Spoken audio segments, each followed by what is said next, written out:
20 বছর বয়স যদি হইতো আমার, তাহলে আগামী 2 বছরে আমি যা, যা করতাম। নাম্বার 1, মাসে 4 টা নন ফিকশন বই পড়তাম। তাহলে 2 বছরে প্রায় 100 টা বই পড়া হয়ে যেত আমার। নাম্বার 2, সপ্তাহে 3 টা ফাইন্যান্স কিংবা ইকোনমিক্স রিলেটেড আমি আর্টিকেল পড়তাম।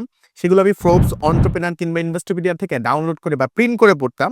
তাহলে 2 বছরে আমার প্রায় 300 টা আর্টিকেল পড়া হয়ে যেত। প্রত্যেকটা আর্টিকেল পড়তে মাত্র 3 মিনিট করে সময় লাগতো। নাম্বার 3, প্রতি শুক্রবার আমি একটা টেডের ভিডিও দেখতাম। 18 মিনিট করে গড়ে টেডের ভিডিওগুলা। সো বছরে আমার প্রায় 50 টা টেডের ভিডিও দেখা হয়ে যেত। নাম্বার 4, এরপর সেই যে আমি টেডের ভিডিওটা দেখলাম, সেই ভিডিওটার আমি আসলে 1 মিনিটের সামারি বলতাম। সো বছরে প্রায় 50 টা আমার কিন্তু পাবলিক স্পিকিং হয়ে যেত। সেই সামারিগুলো আপনি আয়নার সামনে দাঁড়িয়ে কিংবা ফোনের ক্যামেরাটা অন করে বলতে পারেন। তাহলে মোটামুটি আপনার কিন্তু পাবলিক স্পিকিং এর ভীতিটা কেটে যাবে। নাম্বার 5, দ্বিতীয় বছরে অর্থাৎ পরের বছরে আমি 6 মাসে একটা বই কিনে ফ্রেঞ্চ ভাষা শিখতাম টুকটাক। একটু আয়ত্ত আসলে ইউটিউবের টিউটোরিয়ালগুলো আমি ধরতাম। ইংলিশ বাংলার বাইরে অন্য ভাষায় দখল যে কত জরুরি তা বুড়ো বয়সে হাড়ে, হাড়ে টের পাইতেছি।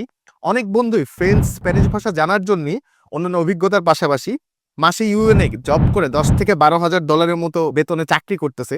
অর্থাৎ 10 থেকে 12 লাখ টাকা বেতনে চাকরি করতেছে শুধুমাত্র ফ্রেঞ্চ কিংবা স্প্যানিশ জানার কারণে, পাশাপাশি অন্যান্য স্কিলও লাগে। নাম্বার 6, এমএস এক্সেলটা মোটামুটি আয়ত্তে আনতাম, সময় লাগতো মাত্র 3 মাস। নাম্বার 7, একটা ড্রাইভিং স্কুলে ভর্তি হয়ে গাড়ি চালানো শিখতাম। নাম্বার 8, প্রতিদিন 3টা করে নতুন শব্দ শিখতাম। 2 বছরে 2000 টা ভোকাবুলারি আমার শেখা হয়ে যেত। সেক্ষেত্রে আপনি কিন্তু জিআরই এর ওয়ার্ড লিস্টটা থেকে আসলে শব্দগুলো শিখতে পারেন। এই লিস্টটা পরবর্তী 4 বছরে আস্তে, আস্তে বাড়াইতাম। নাম্বার 9, সপ্তাহে 1 পাতার একটা রচনা অথবা আর্টিকেল লিখতাম ইংলিশে। ভুলভাল যাই হোক তাও লিখতাম। সো লিখা একটা ফাইলে রাখতাম। 2 বছরে 100তম রচনা বা আর্টিকেল। আর প্রথম রচনার আর্টিকেলের পার্থক্য হতো আকাশ পাতাল। সেটা আপনা আপনি হতো। আপনি চেষ্টা না করলেও প্রথম রচনার 100তম রচনা আপনি দেখবেন যে আকাশ পাতাল চেঞ্জ হয়ে গেছে। নাম্বার 10, উত্তরের আশা না করে আমার প্যাশন ফিল্ডে, সেটা হতে পারে ইকোনমিক্স বা ফিজিক্স, যে কোনো ফিল্ডে 20 জন নোবেল বিজয়ীরে চিঠি লিখতাম। কাগজের চিঠি, ইমেল না। লিস্টটা যে কঠিন কিছু না, তা প্ল্যান করে শুরু করার পরে বোঝা যাবে।